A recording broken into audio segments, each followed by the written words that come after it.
แต่น่ะ73นี่ရွာမှာတလောက်ကို300ရအောင်စူးစမ်းနေတဲ့ Challenge Day 60မနေ့ကတော့အရေးကြီးအလုပ်ကိစ္စတစ်ခုကြောင့်ဘန်ကောက်ကိုရောက်လာခဲ့တယ်ဒီနေ့မှာတော့ဘန်ကောက်ရောက်တော့ကျွန်တော်အရင်ကတည်းကဝယ်ဖို့စဉ်းစားခဲ့တဲ့ပစ္စည်းတစ်ခုကိုဝယ်ဖြစ်ခဲ့တယ်အဲ့ဒါကတော့ DJI Osmo Pocket 4ပေါ့နော်ဒီမှာကျွန်တော်ပြပေးမယ်ဒီမှာပေါ့နော်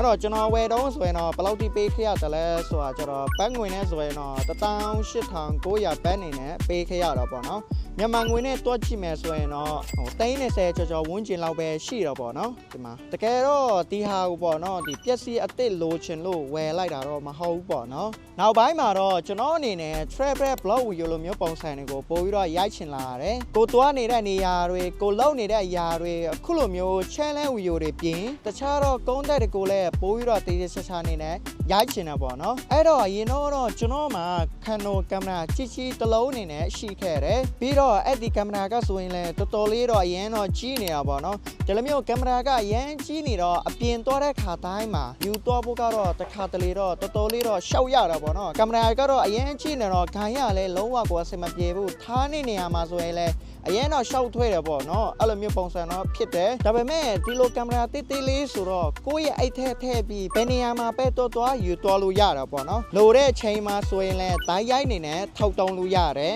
ကျွန်တော်ခုနောက်ပိုင်း content တွေပို့ပြီးတော့လှုပ်ရှင်လာတဲ့ကြောင့်ဒီလို equipment တွေဝယ်တာကို30တစ်ခုလိုမျိုးပုံစံတော့မမြင်ဘူးအဓိကကိုလှုပ်ရမယ့် content တွေ investment တစ်ခုလိုမျိုးပုံစံပဲမြင်တယ်ဒါပေမဲ့ဒီနေရာမှာဒီလိုကင်မရာဝယ်လိုက်တာနဲ့ content ကကောင်းသွားတာတော့မဟုတ်ဘူးပေါ့နော်အရေးကြီးတာကကိုဝယ်ထားတဲ့ပစ္စည်းတွေကိုတကယ်အသုံးချတတ်ဖို့ပါပဲဒါကြောင့်ဒီနေ့ကစားပြီးဒီကင်မရာလေးကိုယူပြီးတော့ travel blog တွေကိုယ့်ရဲ့နေ့စဉ် content တွေပြီးတော့လုပ်ငန်းနဲ့ပတ်သက်တဲ့ video တွေကိုပါပို့ပြီးတော့ရိုက်သွားမယ်ဒီ DJI ရဲ့ unboxing နဲ့ကင်မရာတက်ကိုတော့ဒီ challenge video ထဲမှာအခြေကြီးအနေနဲ့မလောက်တော့ပါဘူးတိတက် video တစ်ပေါင်းအနေနဲ့ရိုက်ပေးပါမယ်ဒီနေ့ day 60မှာတော့ကိုနောက်ပိုင်းလုံးမဲ့ content တွေတော့ပျက်စီးတစ်ခုအနေနဲ့ထပ်ပြီးတဲ့နေ့ပေါ့နော် challenge day 70မှာပြန်ပြီးတော့တွေးချပါမယ်